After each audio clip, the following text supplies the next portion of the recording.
Toastmaster Ian Flint to conduct the Toastmaster Table Topics session. Mr. Ian Flint, distinguished Toastmaster Ian Flint.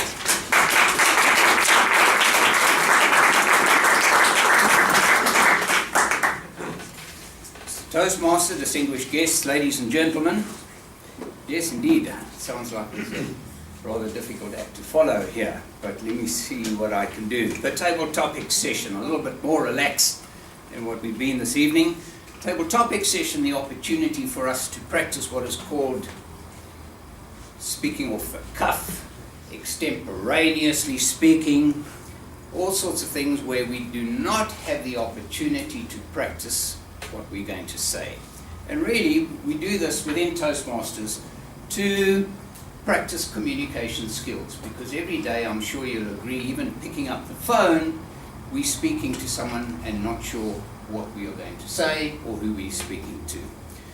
It is customary for the Table Topics Master to choose a topical subject and to formulate a number of subjects around that topic, and to then choose 4 or 5 guinea pigs who are going to have to come up here and speak to those specific subjects, and of course they will be timed. And we have Rob sitting down there who's going to help us. They'll be speaking for 1 minute, at which time the green light will come on, 1.5 minutes the amber light, and the red light at 2 minutes, at which time the speaker should have completed his subject. Ladies and gentlemen, Christmas, as we've heard, is just about upon us. The year has flown, as we've heard. It's the silly season. I know Dave Kearns can concur with that. And it does carry with it a number of traditions. Some significant, some rather silly, but all part of the so-called Christmas spirit. So we're going to find out a number of these interpretations and traditions from our members and how they interpret what they are and how they have affected perhaps their specific lifestyle. Our first subject this evening is that of a controversial one, the mistletoe. You've all heard about mistletoe, and there are traditions of kissing under the mistletoe. I don't know what my wife is smiling about, but nevertheless. Strangely enough, a mistletoe is a tree with a rather poisonous berry to humans, strangely enough.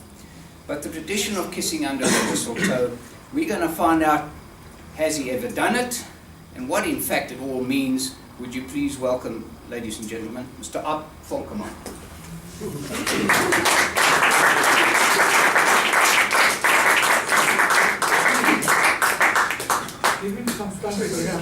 Mr. Table Topics Master, that leaves 58 seconds.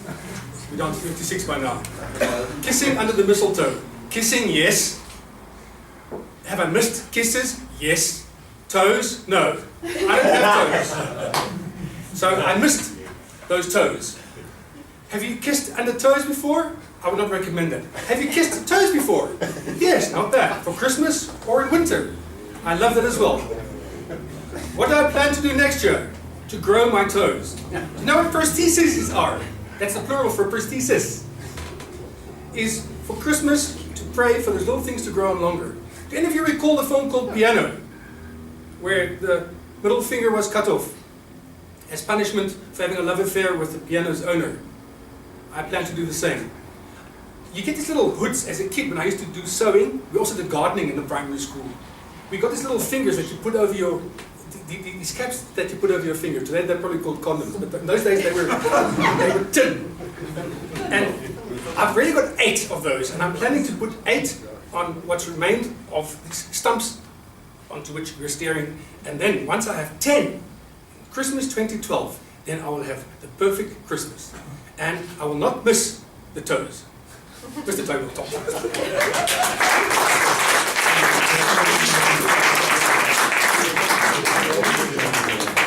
See, I told you, the mistletoe man is Mr. Opfonkum. Ladies and gentlemen, Christmas dinner, Christmas lunch, or even dinner prior to Christmas is an important part of a family tradition. Traditional food, from turkey to gammon, from things like mince pies to Christmas cake.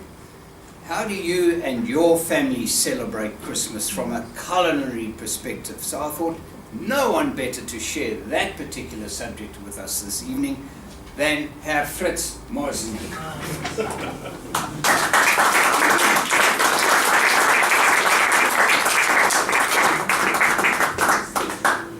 Mr. Session Leader, ladies and gentlemen, I'm a little bit intimidated because I would like to speak in German here. You know, Christmas is associated especially with home.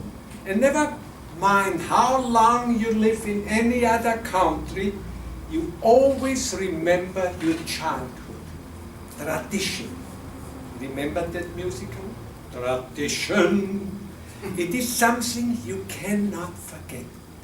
And we German, or the Austrian especially, celebrate Christmas on the 24th. The 24th in the evening, on the 25th, whoever is religious goes to church. But the 24th in the evening is where you light the Christmas tree, and then das Christkind comes. Not the Father Christmas, that is an American invention. You know, that the culture has dropped right down. But the Europeans have celebrated das Christkind. And even today, you can be an atheist or an agnostic, but you still celebrate Christmas Eve in the good. And I wish that each one of us in their own tradition would keep their culture alive.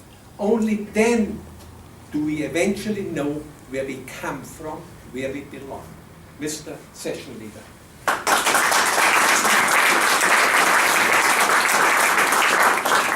Dankeschön, Herr Mosny. I told you this, a culinary expert, a restaurateur of note, still able to share with us the value of Christmas from an Austrian perspective. Thank you, Fritz.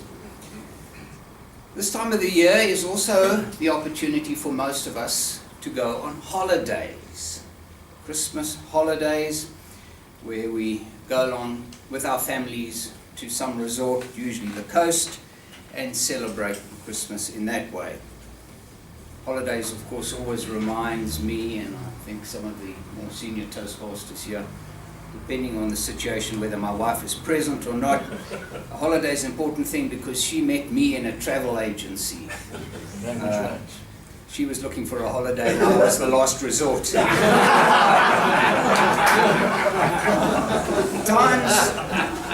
Times haven't really changed, ladies and gentlemen, but I might tell you, it's important for us to hear how other people celebrate their holidays. And we're going to ask Julian van der Berg to please share with us how he and his family's traditions are situated in terms of holidays. Please welcome Julian van der Berg.